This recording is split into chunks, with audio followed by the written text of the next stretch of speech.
a little photo here of me and Jonathan, acting like we're all in person. So we can pretend we're in person. That there we do know each other in real life off of Zoom. So just imagine we're all in a room together. That'll be what today will be like. We're so excited to talk with you. And I just wanted to start by just thanking Evelyn. It's just your leadership in this state has been truly incredible for those of us all working on, this whole panel. Everyone kind of has a unique perspective and different areas of expertise. And I think every single one of us is just so grateful to you and to everyone at the court for the ways that you are truly leading the way. So thank you. It was really exciting to get to listen to that overview of all that's been done. Jonathan and I are going to kind of take it back to 30,000 feet. Imagine we're in an airplane, and we're going to look down and we're going to kind of give an overview of supported decision making. It's one of the alternatives to guardianship we'll talk about, and it's just going to keep coming up. So we all decided we'd kind of start with this. And I'll kind of start off by giving a little overview of things, but then the most exciting part will come when Jonathan talks about his experience using supported decision making, because we can talk in the abstract about all of these things for many hours, but there is nothing better, in my opinion, than getting to hear how this really works in someone's life and what it means for them. So I think Jonathan, we'll all be excited to hear from you. So with that, I'm going to move us along. Also, I should say there's a little hint. There's a little hidden, it's like a hidden picture situation here. You see in this photo of Jonathan and I, behind us is a picture that some might recognize. You can tell we're in the State House, and we're in the State House because there is a supported decision-making law currently pending. So we'll also get to that kind of at the end. We'll give you a little overview of where it's at and kind of let folks know a little bit more about it. So with that, let's see if I can make the slides advance. I can, so we're good. So we're just going to start really simple. What is supported decision making? There's one kind of commonly embraced definition of supported decision making, and it comes from Professor Robert Dinerstein, who is really one of the leaders in the field. And he kind of wrote this definition a number of years ago, and it's really been embraced in the United States and internationally. So I'll read it out loud just because it's so kind of central to what we're talking about. Supported decision-making is a series of relationships, practices, arrangements, and agreements of more or less formality and intensity designed to assist an individual with a disability to make and communicate to others decisions about the individual's life.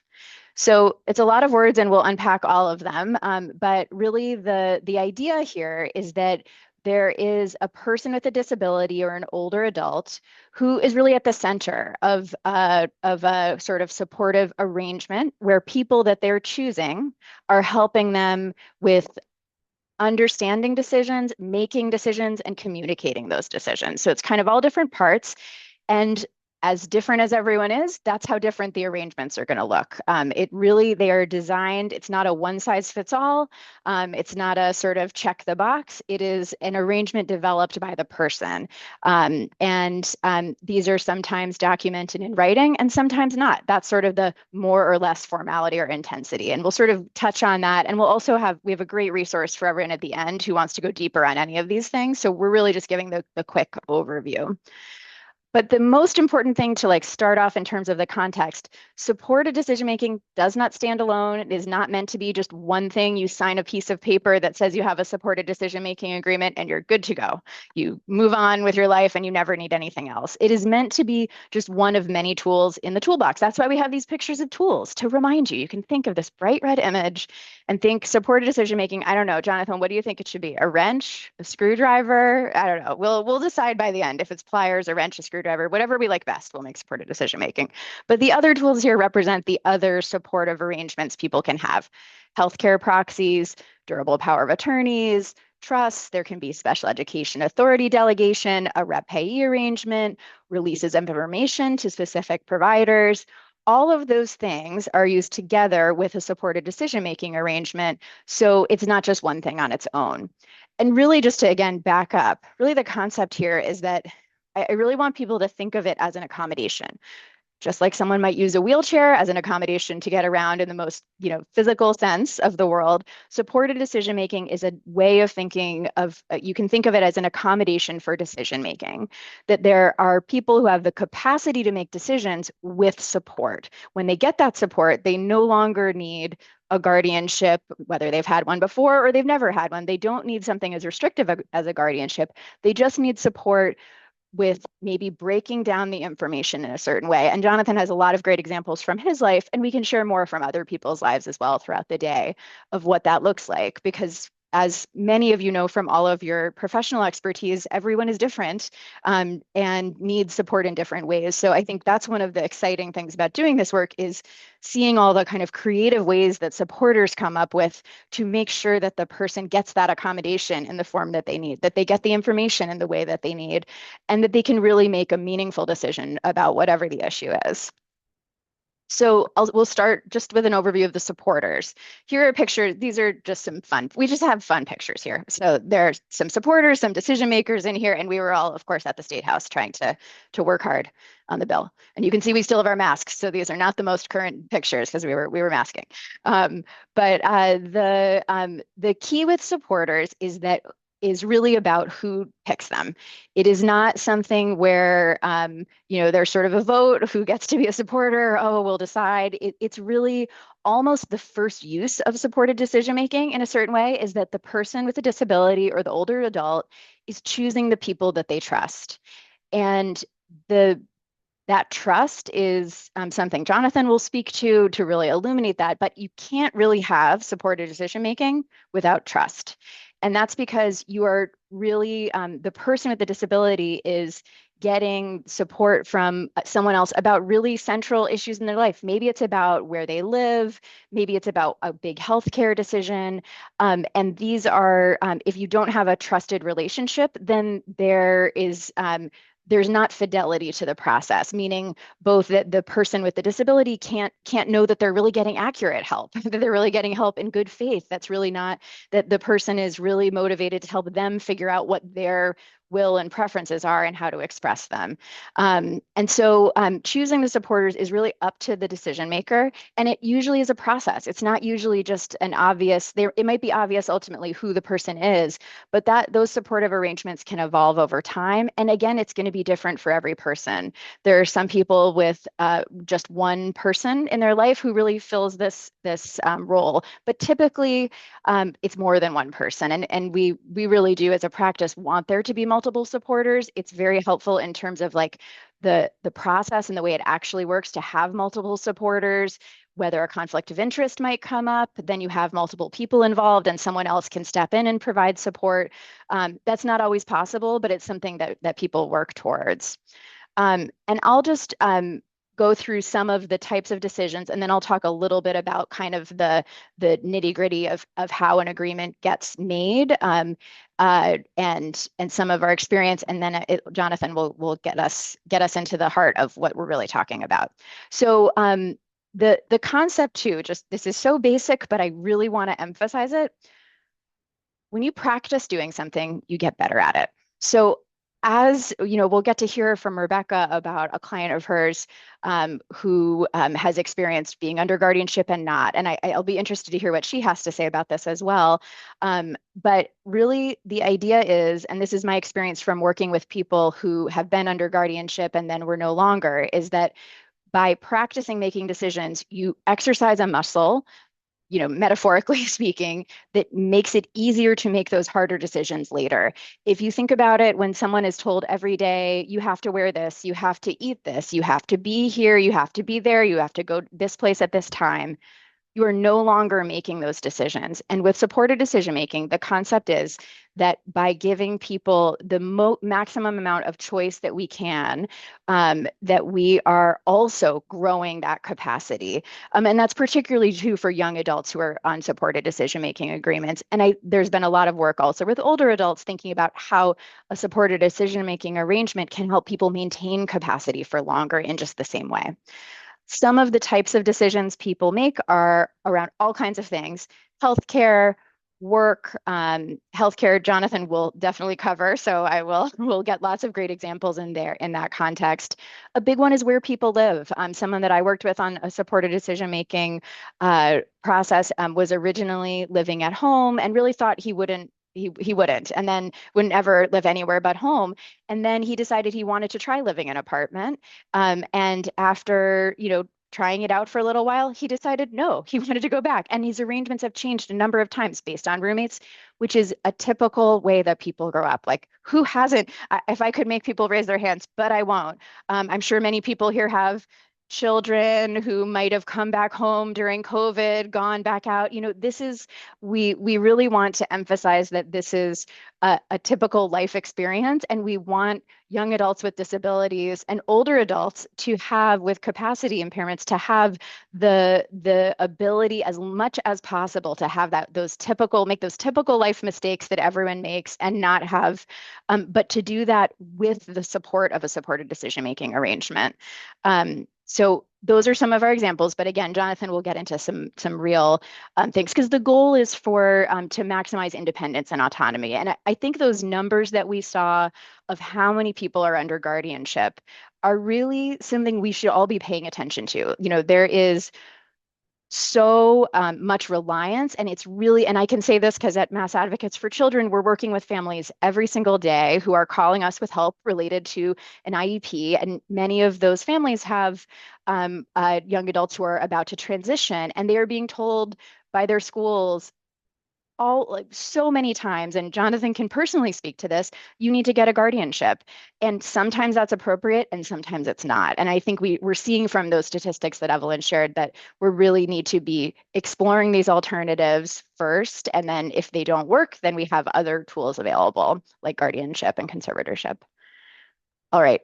Jonathan, we're going to add one more thing before I kick it to you. I just know people probably want to know about how the agreements look. So I formerly worked at Center for Public Representation, which piloted supported decision making for the first time in the United States. It's been used all over the world. We didn't have time to get into the global history of supported decision making today. But through our pilots, we worked together with self-advocates, disabled people to establish a model that worked, and of course with supporters as well. And what we came up with was a supported decision-making arrangement, and this is pretty typical across the country now that can be customized for the person. So the idea is, I'm going to go back. We'll see Jonathan in a moment. You've got your supporters, and so the agreement will list out who are the supporters, and it will list out what they help with. So I'm flipping back and forth here to show you might have supporter A is helping with healthcare and work, but not with housing because maybe it's the person, maybe there's some reason that that person doesn't want that. So you all kind of talk through these things, and then it's documented in this written agreement. And so we have people have that agreement along with their healthcare proxy and anything else, and we encourage them to get it notarized in many cases if they're able to, because right now we don't have a supported decision-making law in the state, but it is an arrangement we think is appropriate for people to be taking, and it's an informal arrangement, and we want people, third parties in the community to understand if someone doesn't have a guardianship or conservatorship, they have all their rights. And this is just them demonstrating that this is how they make decisions. So they might understand why Jonathan might show up at the hospital with his mom, not to do a spoiler alert, but you might hear a little bit about that in a moment. And she's his supporter. And so that's why. So we have those written agreements that we have people create, and along with the other tools. But we can speak to that a little bit more, how that would, we also are trying to pass a law in Massachusetts and are happy to fill you in after Jonathan presents about kind of the status of that law. But in many states, there already are supported decision-making laws in place. So that does make it a little bit different. You have kind of a set checklist to follow from the law of how to fill out that supported decision-making agreement. And so with that, I'm going to ask Jonathan, would you please take it away and share a little more about what supported decision making really is like, and then we can take it from there. Sure, Anna. Well, hello everyone. I'm Jonathan Gardner. I'm a 21-year-old advocate for disability rights at both the state and national level. I am a cancer survivor who happens to have autism. I sit on many boards, such as Mass Advocates for Children and the co-chair for the Massachusetts Support Decision Making Coalition. Next slide, please.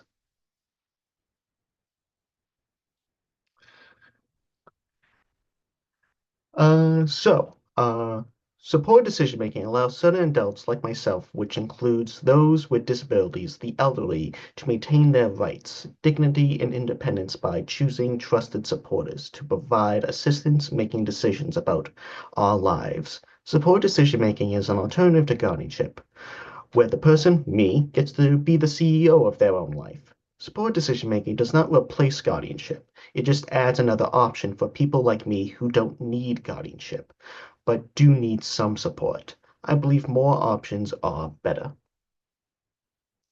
Next slide, please. Thank you.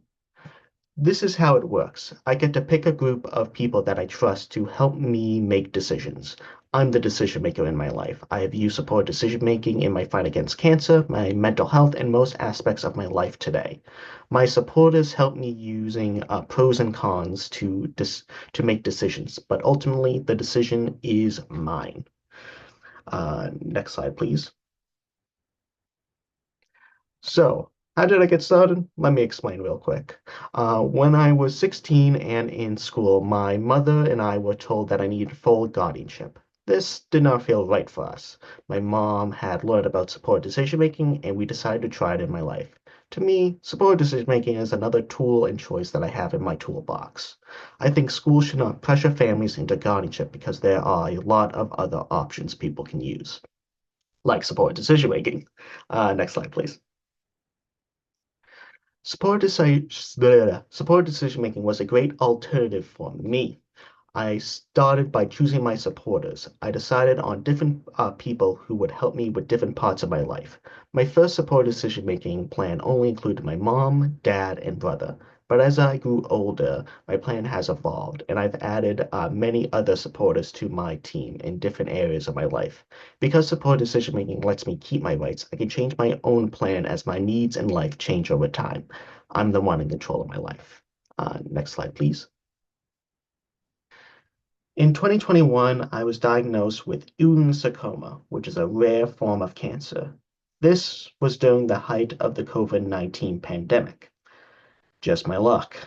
I was already using support decision making in my life, so it gave me some comfort to know I would have support going through this new life journey. However, COVID-19 visitor restrictions made using support decision making harder. We had to advocate with the hospital to have my supporters with me at my appointments. A hospital should be required to respect support decision making as a way of accommodating people with disabilities. It should be recognized as a right everywhere. Next one, please. Fighting cancer has been one of the hardest journeys of my life.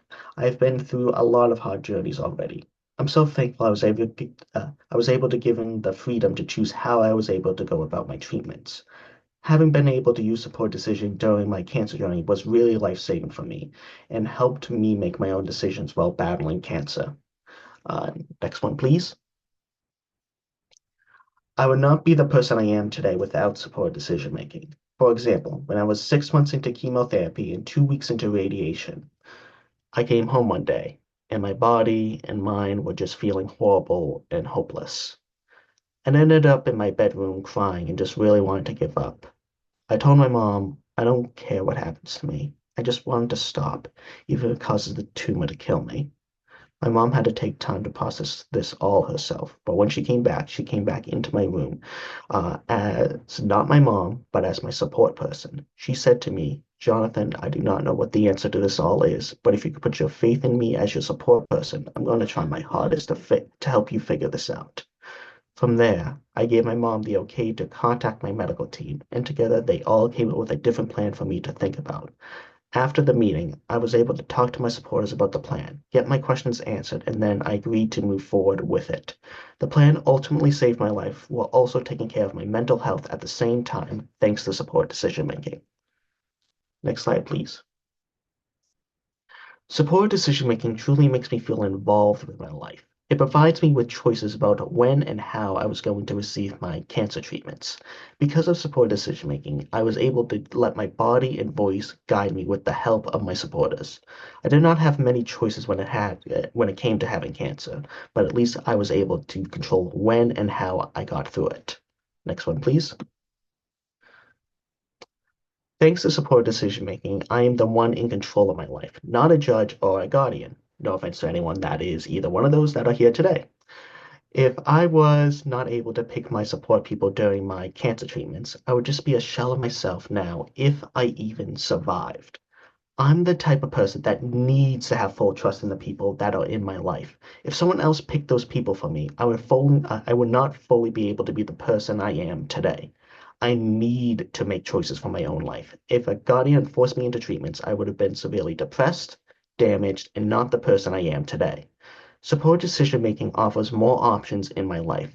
I firmly believe that support decision making gives people a choice for freedom, a of who supports them. Everyone should have the right to choose the way they want to live so they can live their best lives to the fullest. And now I'm going to hand it back off to Anna to talk more about the bill. Well, it's just going to be not exciting to talk about the bill because as passionate as I am about the bill, I just have to acknowledge some of what Jonathan said for a moment, and just say, Jonathan, I think that's everyone here is so grateful you're here and so grateful to your supporters who got you through what you got through. And I just wanted to ask you, if I could, before we go to the bill, what advice you would have to another family who is thinking, maybe we should try this, but feeling a little bit nervous, like maybe, you know, will this be enough or will it be too risky for my loved one? What would you say? Well, for me, it's always good to practice, like, it's good to practice early sometimes, but also if you're feeling very concerned about it, there's no harm in not trying it out. Like you can try it without like an agreement and get an idea of what it would be about. That's how I did it personally. I did it when I think me and my mom practiced when I was around 16 without a formal agreement about it, of how it would work and everything like that. And we slowly got used to it. And from there, we discovered that it was the perfect fit for me. Awesome. And could you just give one more example before we move on to the bill of a way that your supporters help you with making decisions? Sure. I'll do one that's more lighthearted than the Perfect. We'll take lighthearted. That's good. than the cancer story because I think that one's a little bit more too deep. But for here's a more I guess more relatable that everyone can agree with. So there. So let's say, for example, there is a product that I want to buy. Let's use a computer, for example, since I'm a big tech nerd. Um, I wanted to buy a computer that is something that is a big upgrade and everything, and my mom is talking to me about it since she's one of my support people. She's helping me create a pros and cons list. For example, for a pro, you get more power, you get more capabilities, things run better. And for cons, it costs a lot of money. It costs a lot of energy. You have a computer you're already using, uh, and stuff like that. And then from there, the decision, like a CEO would do in a company, would ultimately be mine. If I decide to go with the new computer, the consequences and benefits of it are mine to take. So yeah, did that explain it? Yes, that was great. And I think one thing that raises that just to mention is that I love Jonathan's CEO example, or your analogy, I guess is what I mean to say, because Jonathan also gets to hire, and he talked about supporters being added to his team, but he can also get rid of a supporter at any time, which is really an important part of the autonomy piece, that it really is centered around the decision maker, as we call the person in the center. Sorry, I might have just used that term throughout of decision maker without explaining it, but you probably all figured it out. So um, All right. Well, we'll touch on the bill, and then there'll be, we'll be discussing support decision making kind of woven throughout the afternoon. And I know Jonathan will be happy to answer questions as well, specific. There has been a supported decision making bill that has been introduced in now 3 sessions in Massachusetts. We're in the current legislative session now, and it's the third time it's been introduced. It's actually had incredible momentum each time and just a little bit of bad luck. We thought it might get voted on in March of 2020, if that rings a bell. But obviously, the legislature had really important work to be doing suddenly. So a lot of bills like this didn't move forward, but it was, favorably reported out and in Ways and Means and all of that the first time it was introduced. And then again, the second time it was passed through the Senate, actually. So that was huge momentum. And there wasn't enough time to get it passed through the House, unfortunately. This is the third time it's been introduced. As those folks who follow the legislature might know, we just finished the formal session just finished at the end of July. The bill was favorably reported out of committee. It was in 2 different committees, both in Judiciary and Children and Families Committee, Children, Families, and Persons with Disabilities. I need to not use my State House speak, so someone just stop me if it doesn't make sense what I'm saying. But it was in those 2 committees, and then they redrafted it and reported it out. So there's been a large coalition. There might even be some coalition members on this call today. So thank you for your support. That has been working on the bill for many years, and it's a broad-based coalition with guardians, with guardianship attorneys, with supporters, with self-advocate decision makers, with really older adult advocates. Really, we've got everyone, a big tent. So we're thrilled by that. And the reason we've all come together is because despite the fact that you can practice supported decision making in the state, there are challenges with doing it without a law, a number of challenges. And so what the bill would do is clearly define supported decision making and the roles of people involved, make it clear that who does what and who can fire who and all of that good stuff. It's pretty straightforward, but having it in law will make a big difference. It establishes the elements in an SDM agreement form. And so there's a link there to the current version of the bill. And those really haven't changed, I don't think, much throughout. There may have been a few tweaks through the different drafts of the bill. And they're pretty straightforward. It's not meant to be onerous. There's not a particular form in the law itself. It's just requirements of a form so that people can adapt it as they need to. And then there are a number of protections, safeguards against abuse of the model, because it's just important to have that to make sure that there's no people misusing supported decision making in any kind of way. So all those protections are a big reason passing the bill would be really helpful. Right now, they're not there, and people are just using it informally. By establishing different kinds of safeguards, it's going to make it a better process for everyone. It also will require, it's consistent with current law, but it will explicitly say that supported decision-making should be considered before establishing a guardianship. And as you know from Evelyn's presentation and work, there's lots of ways that's already the spirit of the law. So it's really just adding that term. It establishes a training program as well for to ensure that there are, maybe it'll be a module, again, a video module, it could be video, it could be some in-person training, all different things. Because there's a lot of training happening like today, but it's really all being done sort of informally by different nonprofits and volunteers. It also would require that at the age of 18, when a team is discussing an IEP plan and there's a recommendation of guardianship, like in Jonathan's case, that there's also a discussion of alternatives. And DESE would also, Department of Elementary and Secondary Education would also have to issue regulations about that. So that would be great. And finally, and this is a really important one, so it really doesn't belong at the bottom. And I hope you can see it in there. Oh, sorry.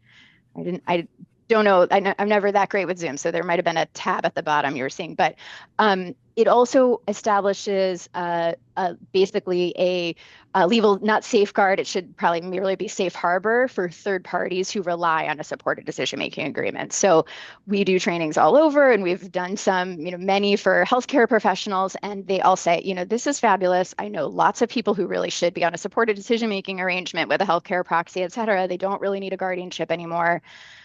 but how am I really going to be protected? It's like it's really complicated for a healthcare provider to rely on something, and the bill would establish that if someone in good faith, a third party in good faith, relies on a supported decision-making agreement, and the representations that they can't be sued, which is really important, and we don't think is going to be a common issue, but it's consistent across the 20 plus states that have already passed supported decision making laws. We sort of were able to pick and choose like some of the best features of some of those states. And the good thing of that it's kind of taken a while in Massachusetts is we now have even better information about what's going on in those other states. Um, and so with that, I will just say uh, we want to kick it to the whole panel as well. And I wanted to make sure there's a lot of resources to go deeper on any of this at supporteddecisions.org, which is run by Center for Public Representation in Massachusetts, but there's resources for all over the country, including sample agreements and information like that. And if you're interested in getting involved on the bill, I know it's always nice to leave a training like this with something to do. It always helps, I think, for your legislature, trying to go the other way, your legislators to hear that this is something that you care about. We're going to be continuing to work on it in the informal session. We really think it is ready to go, but there's a lot of stuff that they're trying to do in the legislature right now. So it's just a matter of trying to get it to the top of the pile. And so that's an important thing. And you're welcome to reach out to me and Jonathan after about that. And I'd also just encourage, as a sort of thing to think about, if you want to get in touch with me at Mass Advocates for Children, we have a pro bono practice, and we're certainly interested, particularly if the bill passes, in getting names of attorneys who might be interested working for low-income folks who couldn't afford an attorney to set up a supported decision-making arrangement if they're not able to do it on their own. It could be a really exciting opportunity for people. If you leave today thinking I should add that to my practice, I'd be very happy to talk with you more, and I can put the name of our pro bono director in the chat. Um, Jonathan, can you have the last word here? What would you like to say before we kick it to everyone? Thank you everyone for listening to our little thing. I hope you guys learned some interesting things, and I already see there's a lot of great questions Oh, in the chat, so I'm pretty excited to see what everyone has to say. wonderful.